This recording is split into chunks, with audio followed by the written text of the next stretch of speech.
বন্ধুরা, আসসালামু আলাইকুম। তোমরা সবাই কেমন আছো? আশা করছি ভালো আছো। আমি অনেক ভালো আছি। তো সকাল সকাল উঠে আমাকে আর ফৌজিবাবুকে একসঙ্গে দেখতে পেলে, কারণ আজকে ফৌজিবাবুর ডিউটি ছিল না, তাই জন্য। আর আমাদের কোয়ার্টারের অবস্থাগুলো দেখো, এতটা নোংরা, আর মানে পরিবেশটা ভালো না চারিদিকটা। এটাকে পরিষ্কার করতে একটু সময় লাগবে, তাই জন্য ফৌজিবাবু রেডি হয়ে বলছে যে না, জল নিয়ে এসেছি। ট্যাঙ্কিতে অ্যাকচুয়ালি জলও ছিল না, যে আমরা বাসনটুকুও সকালের করব, তাই জন্য বলছে জল একটু তুলে নিয়ে আসি, হাত পা ধোবার জন্য তো জল লাগে, তাই জন্য। তো সেই প্রবলেমটাও ঠিক হয়ে যাবে ধীরে ধীরে। তো তার মধ্যে এদিকে দেখো ফৌজিবাবু করে নিচ্ছিল পরিষ্কার পরিচ্ছন্ন চারিদিকটা আবারও। তারপরে আমি এসে পড়লাম কিচেনের দিকে। ভাবলাম সকাল হয়ে গেছে, তো কেননা চা খেয়ে নিই। আর যতক্ষণ চা খাবো না ততক্ষণ কিন্তু ভালো লাগে না, মাথাটা কেমন জানি ঝিমঝিম করে। তাই জন্য চা করব, চা করার জন্য এসে পড়লাম কিচেনে। তো কিচেনে এসে দেখছি যে চা করার মতো আমার সেরকম পাত্র নেই। অ্যাকচুয়ালি এটা হচ্ছে মানে সবজি রাখার যে বাসন হয়, বড় সাইজের বাটিগুলো, গামলা ছোট সাইজের, সেটার মধ্যেই চা বানিয়ে নেবো। পাইপেন এখনও নেওয়া হয়নি, মানে কোয়ার্টারে এসেছি থেকেই কিছু না কিছু ঝামেলা চলেই যাচ্ছে। কন্টিনিউ নেওয়ার চেষ্টা করছি, তাও নিতেও পারছি না, কিছু যেন ছুটে যাচ্ছে, এরকম একটা ব্যাপার। আর একবারেই তো সেট হয় না, ধীরে ধীরে সেট হয়। তো তোমাদের সঙ্গে কথা বলতে বলতে আমি চা নিয়ে আসলাম। এসেই কিন্তু দেখো বরবাবু হাত পা পরিষ্কার করে ধুয়ে টুয়ে বসে পড়েছে যে একসঙ্গে খাবো চা। তো বাবান শুয়েছিল, তাই জন্য ফৌজিবাবু আর আমি দুজনে মিলে এখন চাটা খেয়ে নিচ্ছি। বাবান উঠলে বাবানকে ব্রেকফাস্ট বানিয়ে দেবো, ওকে খাইয়ে দেবো। ও ওর মতো মানে ওর কাজ করবে, ঠিক আছে? ও বেশি বিরক্ত করে না আমাকে কিন্তু, ঠিক আছে? তা এদিকে দেখো আমি আর ফৌজিবাবু একসঙ্গে লেগে পড়লাম চা। আর চায়ের মধ্যে আজকে কিছুই ছিল না, আজকে দুধটুকু নষ্ট হয়ে গিয়েছিলো কালকে রাতে। অ্যাকচুয়ালি এখানে এত বড় একটা ইঁদুর আছে, মানে কি বলবো, ইঁদুরটা এসে এত বিরক্ত করে, প্রত্যেক দিন রাতে আলু পেঁয়াজ সব খেয়ে খেয়ে চলে যায়। কোয়ার্টারের অবস্থাগুলো তো প্রচণ্ডই খারাপ, দেখতে পাচ্ছ জঙ্গল ঝাড় চারিদিকটায়, যার কারণেই কিন্তু মানে ইঁদুর চিকা যাই বলো সবটাই বেশি বেশি করে বাড়ছে। মানে আমাদেরকে থাকতেও দিচ্ছে না ভালো মতো, কোনো জিনিস রাখতেও দিচ্ছে না। তো তোমাদের সঙ্গে কথা বলতে বলতে হয়ে গেছে আমার চা খাওয়া। তারপরে কিন্তু আমি ডাইরেক্টলি এসে বললাম জামা কাপড় ধুয়ে নিয়েছি। প্রথমত সব জামা কাপড়গুলো নোংরা ছিল, সেগুলো আমি ভালো করে ধুয়ে নিয়েছি পরিষ্কার মতো। আর বাবানের যে এটা দেখতে পাচ্ছ, এগুলো হলো স্কুল ড্রেস। এই ড্রেসগুলো কিন্তু কিনে আনা হয়েছে, স্কুল থেকে দিয়েছে। বাবানের কিন্তু অ্যাডমিশন আমরা করে ফেলেছি, তো বাবানের স্কুল কিন্তু শুরু হয়ে যাবে পরশু থেকে। তাই জন্য ভাবছি যে দেখা যাক তাড়াতাড়ি করে সব ধুয়ে দিই, যেহেতু নতুন জামা কাপড় তো একবার করে ওয়াশ করে তারপরেই বাচ্চাকে পরানোটা ভালো হয়, নতুন ক্লথ বলে কথা। তাই জন্য আমি জামা কাপড়গুলো ভালো মতো ধুয়ে টুয়ে তারপরে সবগুলো চিপে এসে পড়েছি রোদের দিকে। রোদের এতটা তাপ বন্ধুরা, এখানে মনে হয় মানে রোদ্রে মাথা ঘুরে পড়ে যাওয়ার মতো রোদ্র। তোমাদেরকে হয়তো যতটা বলবো অতটা হয়তো তোমাদের বিশ্বাস হবে না, বাট তোমরা যদি কোনো দিন আসতে তো তোমরা বুঝতে পারতে বন্ধুরা। আমাদের লাইফটাই এরকম, কিচ্ছু করার নেই আর কিচ্ছু বলারই নেই। সব দিক দিয়ে যেখানে যেরকম ওয়েদার ওখানেই আমাদের অ্যাডজাস্টমেন্ট করতে হয়, যেহেতু আমরা পার্মানেন্ট এক জায়গায় থাকতে পারি না।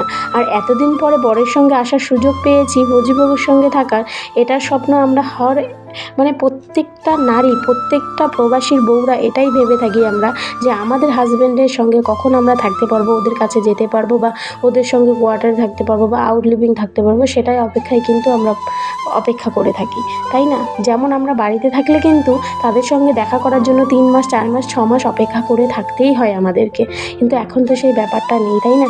তাই গায়ে জুটে লেগে পড়েছি কাজের দিকে। কাজ ভালো মতো করবো, তারপরে না বড় খুশি হবে, তাই না?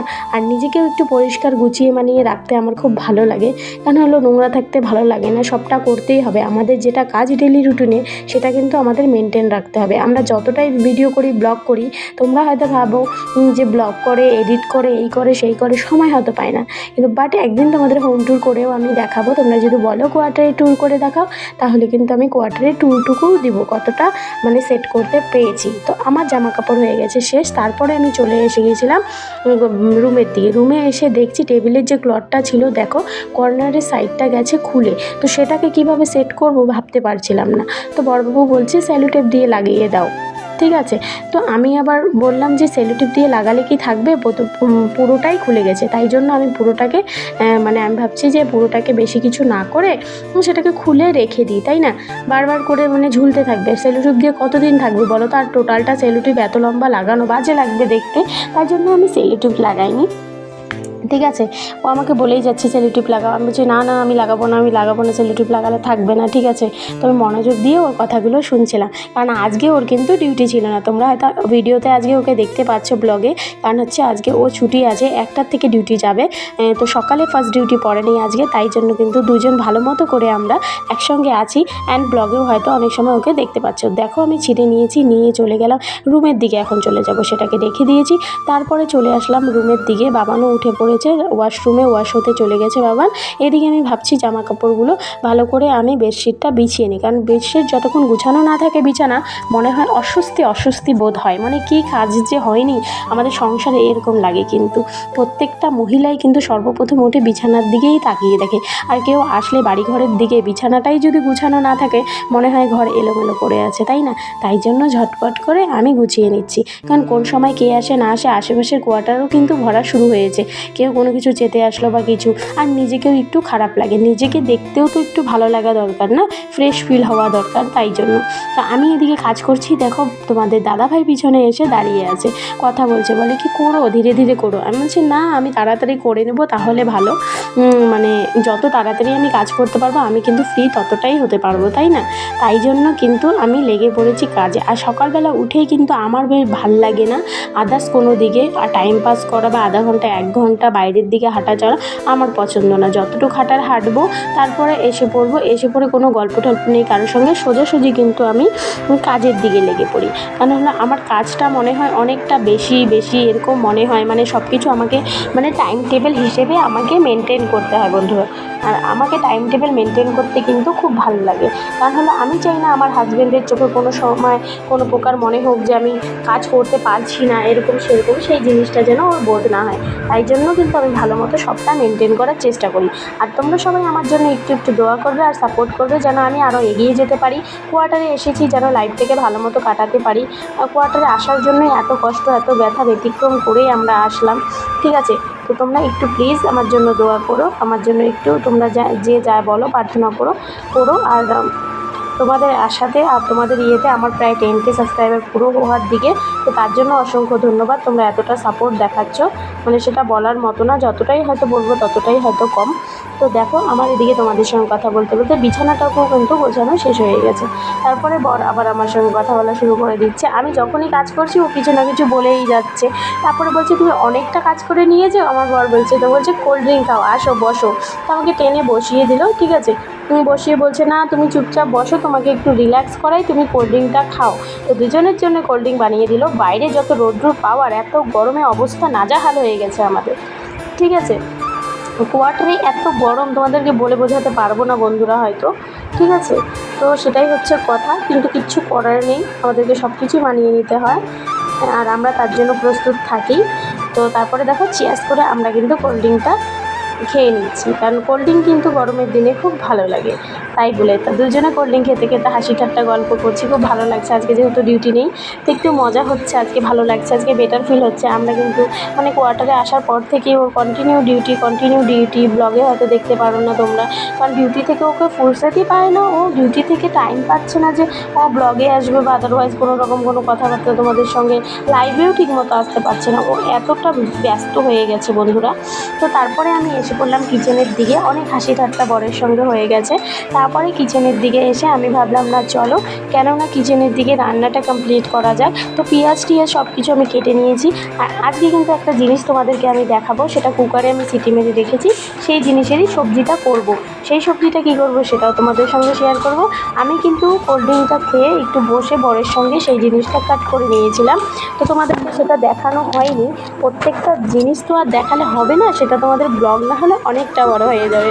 তাই জন্য তাড়াতাড়ি ঝটপট কেটে আমি প্রেশারে বসিয়ে দিয়েছিলাম, তারপরে গল্প করছিলাম বরের সঙ্গে, ঠিক আছে। তো এদিকে পেঁয়াজ কেটে নিয়েছিলাম যেটা, তার উপরে একটা তেল দিয়ে দিলাম আমি, কারণ কড়াইটা গরম হয়ে গেছিলো। তো আবার ভাত করব, বেশি কিছু আজকে করার নেই রেসিপি। দুপুরের টাইমে বর বলছে গরমের দিন 1-2 পদ করলেই হবে, বেশি পদ করতে হবে না, কারণ আমাকেও তো বিরক্ত লাগে না গরমে। আর কিচেনে অ্যাডজাস্ট ফ্যানটুকুও নেই, এখানে অনেকটা প্রবলেম হচ্ছে আমার, তবুও কিছু করার নেই। আর গ্যাসের চুলাটুকুও নেওয়া হয়নি, একটা চুলা দিয়ে এত রান্না খুব অসুবিধা হয়ে যায়, ঠিক আছে। তো যাই কারণে নেব ওই মাসেই। তোমাদের মনে হয়তো কোশ্চেন আসছে গ্যাস চুলা কেন নেও? সেটাও বলে দিচ্ছি বন্ধুরা, আমরা কিন্তু গ্যাস চুলা নেব নেক্সট মান্থে। অ্যাকচুয়ালি একটু পকেটটা ঢিলা হয়ে গেছে বলতে পারো, কোয়ার্টারে এসছি থেকেই কিন্তু টাকা পয়সা সব শেষ হয়ে গেছে, ভাড়া এই সেট করা, বাচ্চার অ্যাডমিশন করালাম যেটা শুনলে, যাই জন্য কিন্তু আমি আর নেইনি, ঠিক আছে। তো এই পাশে দেখো আমি একটা মানে ওড়নাটা দিয়েই মুছে ফেলছি, আমি পাগল সত্যি। মানে ভাতের যে নিচটা আছে ইন্ডাকশানে বসাবে তো ভিজা ছিল, তাই কারণে সেটাকে মুছে ড্রাই করে দিয়ে দিলাম, ঠিক আছে।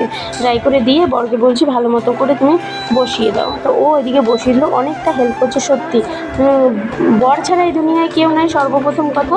আর ফৌজিরা যে কত কেয়ারিং হয় ধারণার বাইরে, সত্যি ফৌজিরা বড্ড কেয়ারিং গো, সত্যি। যার যার হাজব্যান্ড ফৌজি তারাই বোঝে যে ফৌজিরা কতটা কেয়ারিং হয়, কতটা ভালোবাসা, কতটা মানে সব কিছুর দিক দিয়ে বউকে অনেক সাপোর্ট করে ফৌজিরা। বউদের একদম মানে কি বলবো, মানে পারফেক্ট হাজব্যান্ড বলতে পারো ফৌজিদেরকে তোমরা, ঠিক আছে। ওরা মানে জীবন দিয়ে বউকে ভালোবাসে, ঠিক আছে। ফৌজিদের কাছে কিছু শিখতে হয় অনেক মানুষের, যে ফৌজিরা কীভাবে তাদের বউদেরকে মেনটেন রাখে, ভালোবাসে। অনেকে হয়তো বলে যে এই ফৌজিরা তো মহিলাদের মতো কাজ করে, বউকে ইয়ে করে, সেটাও তোমাদের ভুল বৃত্তান্তটা আমি ভেঙে দিচ্ছি। না বন্ধুরা, ওরা যখন ছুটিতে থাকে, বাড়িতে থাকে, ওরা নিজেই অস্থির থাকে, বসে থাকতে পারে না, কারণ হলো ওদের না অভ্যাস হয়ে গেছে ডিউটি দিতে দিতে। তো বাড়িতে এসেও আর তাছাড়াও ওরা লাইনে থাকলে কিন্তু নিজের কাজটা নিজে করতে ভালোবাসে, তাই জন্য ওরা কিন্তু মানে বাড়িতে আসলেও সেম কন্ডিশন, সেম কাজটা চালিয়ে যায়, যে ফ্যামিলি একা কাজ করছে তো আমি কেন না কাজ করে দিই, একটু হেল্প হয়ে যাবে, আর তাতে ওদের শরীরটাও সুস্থ থাকে ওরা বলে। তাই জন্য জানি না, হতেও পারে সেটা, বাট আমার হাজব্যান্ড কিন্তু আমাকে প্রচুর হেল্প করে, সেটাতে আমি মিথ্যা কথা বলবো না। কেন মিথ্যা কথা বলবো? আমার হাজব্যান্ড আমাকে হেল্প করে মানে আমার ভালো কথা, তাই না? হয়তো তোমাদের মধ্যে অনেক মানুষকে সেটা ভালো লাগতে পারে, অনেক মানুষের ভালো নাও লাগতে পারে, বাট আমাকে খুব ভালো লাগে আমার এত কেয়ারিং হাজব্যান্ড। তার জন্য অনেক অনেক থ্যাংক ইউ আল্লাহকে, যে এরকম এরকম হাজব্যান্ড যেন সবাইকে ঘরে ঘরে দেয়, ঠিক আছে। জানি সবার হাজব্যান্ড কেয়ারিং, সবার হাজব্যান্ড সবাইকে ভালোবাসে, তবুও আমার মন করলে, ইচ্ছা করলে, তাই জন্য কিন্তু বন্ধুরা তোমাদের এই কথাটা আমি বললাম। সত্যি বর পাশে থাকলে মনে হয় দুনিয়ার সব কিছু তোমার কাছে আছে, বিশ্বাস করো। মন থেকে বলছি কথাটা আবার তোমরা এমনি ভাবো না, কথাটা কিন্তু আমি ডাইরেক্টলি মন থেকেই তোমাদেরকে বললাম, ঠিক আছে। তো তোমাদের মধ্যে অনেকেই আছে হয়তো এটাকে তোমরা ফেক ভাবতে পারবো না বন্ধুরা। আমাদের ফৌজিবাবুরা বাড়িতে থাকলে না, আর ফৌজিবাবুরা কেন, আদার্স মানে মানুষ যেরকম বলতে পারো হাজব্যান্ডরা বাড়িতে থাকলে আর কেয়ারিং হাজব্যান্ড থাকে, মনে হয় দুনিয়ার সব সুখ তোমার পায়ের কাছে আছে, জানো, সব সুখ তোমার কপালে আছে, এরকম মনে হয়, তাই না? ফৌজিবাবু কাছে থাকলে সত্যিই কপালটা আমার সত্যি মনে হয় আমি এখন স্বর্গে আছি, এরকম একটা ব্যাপার। তো কথা বলতে বলতে দেখো এদিকে কিন্তু আমি তোমাদের দেখিয়ে দিলাম, এটা কি তোমরা একটু কমেন্ট করে বলবে, আমি বলে দিচ্ছি, কমেন্ট করার দরকার নেই। এটা হচ্ছে কাঁঠালের সবজি। তো কাঁঠালের সবজি আজকে খাবো, কারণ আমাদের এখানে গাছে প্রচুর কাঁঠাল আছে। আমাদের যে কোয়ার্টারের ভিতরটা তোমরা তো দেখেইছো, যে জঙ্গল টঙ্গল চারিদিকে আছে গাছপালা, তো ওখান থেকেই কাঁঠাল গাছে কাঁঠাল হয়েছিল, সেই কাঁঠালগুলো নিয়ে এসে রান্না করেছি কেটে। কালকে রাত্রে এক দাদাভাই কেটে দিয়েছিল আগের কোয়ার্টারে, তো সেই কোয়ার্টারে কেটে দিয়েছিল, তো ফৌজিবাবু বলছে ফ্রিজে রাখা আছে, তুমি একটু বানিয়ে দাও প্লিজ, আমার খুব ভালো লাগে। বলছি ঠিক আছে বানিয়ে দিচ্ছি। তাই জন্য কিন্তু আমি কাঁঠালের সবজিটা বানাচ্ছি আজকে দুপুরে, আর ডিম করবো আর ভাত। তো আমি ভাত আর ভাতটা তো দেখলে ইন্ডাকশানে আমার হাজব্যান্ড বসিয়েই দিয়েছিল, আমি এদিকে কাঁঠালের সবজিটা হচ্ছে, ডিমটা পরে করে নেবো। তো আমার রান্না প্রায় শেষের দিকে, কারণ ওটাকে কষিয়ে ভালো মতো করে করে নেবো, করে নিয়ে মশলা টশলা সব দিয়ে নেবো, দিয়ে নিয়ে তারপরে কিন্তু একবারে মানে কষিয়ে নিয়ে জল দিয়ে দেবো হালকা। আর সেদ্ধ করার কোনো ব্যাপারই নেই, কারণ হচ্ছে সেদ্ধ করার ব্যাপার কিসের জন্য নেই সেটা আমি তোমাদের বলে দিই, কারণ আমি কিন্তু আগেই সিটি মেরে নিয়েছিলাম। তো দেখো আমি একটু জল আনতে গিয়েছিলাম মানে সবজিতে দেওয়ার জন্য, এদিকে হাজব্যান্ড আবার হলুদের প্যাকেটটা ফেটে হলুদের এই মশলার ডাব্বাতে রেখে দিচ্ছে। তো আর কি বলবো, আমি যে কথাটা বললাম হাড়ে হাড়ে মিলছে কি না একটু বলে দিবে তোমরা। কারণ হলো দেখো যে এত কাজ করে দাও, অনেক হয়তো বলতে পারো বউয়েরা তো সেবা যত্ন করে, বারবার যেটা কথা আমি বলছি না বন্ধুরা, এটা ভালোবাসা, এটা ভালোবাসা দেখার একটা ধারণ থাকে, ঠিক আছে। যে যেভাবে বলতে পারো সেভাবে বলতেই পারো তোমরা। তো আজকে এটাই বললাম ভিডিওতে, আজকে তোমাদের এটাই আমি বোঝাতে চেয়েছি, যে হাজব্যান্ড পাশে থাকলে কিন্তু দুনিয়ার সব সুখ তোমার কাছে থাকে। তো ফৌজিবাবুর কাছে থাকাতে আমার মনে হয় আমার সব সুখ আমার কাছে আছে, আমি অনেকটা খুশি আছি জানো। যতই হোক, যতই অ্যাডজাস্টমেন্ট করতে লাগছে, যতইটা কষ্ট আমাকে সাপোর্ট করে মানে ব্যতিক্রম করে আজকে আমাকে এতটা জায়গায় আসতে হয়েছে, এত কষ্ট দেখেছি না লাইফে বন্ধুরা। মানে বাড়ি যতই ছাদ পিটানো ঘর বাড়ি থাকবে, হাজব্যান্ড বাড়িতে না থাকলে না সেই ছাদ পিটানো বাড়ি ঘরেরও কোনো মূল্য নেই আমার কাছে জানো। আমি যে এখন আছি এখানে না ছাদ ফিটা আছে, দেখো দেওয়ালগুলো অনেকটা ফুটো ফাটি কীরকম, তাও আমার মনে হচ্ছে আমি অনেক সুখী। এখন কেন জানি না মনে হচ্ছে যে অনেকটা সুখী আমি, বিশ্বাস করো। ঠিক আছে, তো সেটাই তোমাদেরকে আজকে শেয়ার করলাম। আমি অনেকটা হ্যাপি আছি, সবাই দোয়া করবে, বারবার করে বলছি আমি অনেক হ্যাপি আছি, তোমরাও অনেক হ্যাপি থাকো। আমি আরও অনেক ব্লগ আনার চেষ্টা করব, ভালো মন্দ সবটাই তোমরা দেখবে। তো রান্না করতে করতে রান্না এদিকে হয়ে গেলে আমি কিন্তু স্নানটা সেরে নেবো। স্নান সেরে নিয়ে তোমাদের সঙ্গে ডাইরেক্ট আমি কথা বলবো। আর ব্লগটাও অনেক লম্বা হয়ে যাচ্ছে, আর বেশি ব্লগটা লম্বা করবো না। আজকের ব্লগটা কিন্তু বেশি দূর না, এতটুকুর মধ্যেই আমি সমাপ্ত করতে যাচ্ছি। ঠিক আছে, ডাইরেক্ট খাবার প্লেটে গিয়েই আমি সমাপ্ত করব আজকের ব্লগটা, আর এর বেশি আর ব্লগটা আমি টানছি না। তো বন্ধুরা, যারা যারা নতুন আমার ব্লগগুলি দেখলে প্লিজ আমার চ্যানেলটিকে সাবস্ক্রাইব করে দিয়ে অল বেল আইকন ক্লিক করে অবশ্যই আমার পাশে থাকবে একটি মিষ্টি কমেন্ট রেখে যাবে। ঠিক আছে, আমার ব্লগগুলি ভালো লাগে কি না। ঠিক আছে, তার মধ্যে বরাবর যাবে 1টার দিকে ডিউটি, তাই জন্য ঝটপট করে রান্না করে নিচ্ছি। সময় হয়ে গেছিলো 12টার মতো, তো ও স্নান টান করে নিচ্ছে, আমি এদিকে করে নিলাম। সবজিটা প্রায় হওয়ার দিকে হয়ে গেলেই আমি কিন্তু স্নান করে নেব, তারপরে তোমাদের সঙ্গে ডাইরেক্টলি কথা বলবো। বরের ওদিকে স্নানটাও হয়ে গেছে, ও আমাকে চিল্লাচ্ছে, বলছে জলদি সবজিটা করো, 12টা বাজে, 8 ঘন্টা রেস্ট করে কিন্তু আমি বেরোবো। তো ফাইনাল লুকটা সবজিটা দেখে নাও তোমরা কীরকম হয়েছে অবশ্যই বলবে। তো এই হলো ফাইনাল লুকটা, তো কীরকম হয়েছে একটু জানাবে আমাকে। আর আমি একটু ঝোল ঝোল রেখেছি, কারণ হচ্ছে যে আমরা ডাল বানাইনি, তাই জন্য। তো এটা আর ডিমের সবজি আর ভাত করেছি এতটুকু, দেখে নাও। ডিম আর হচ্ছে তোমার সবজিটা, এটা হলো খাওয়ার প্লেট। আর আমিও করে নিচ্ছি স্নান, এদিকে দেখো হাজব্যান্ড করে দিচ্ছে বাই আর করোনা ব্লগ। তো আমিও স্নান করে নিচ্ছি, খেতে বসবো। টাটা, বাই বাই, দেখা হচ্ছে নেক্সট ভিডিওতে।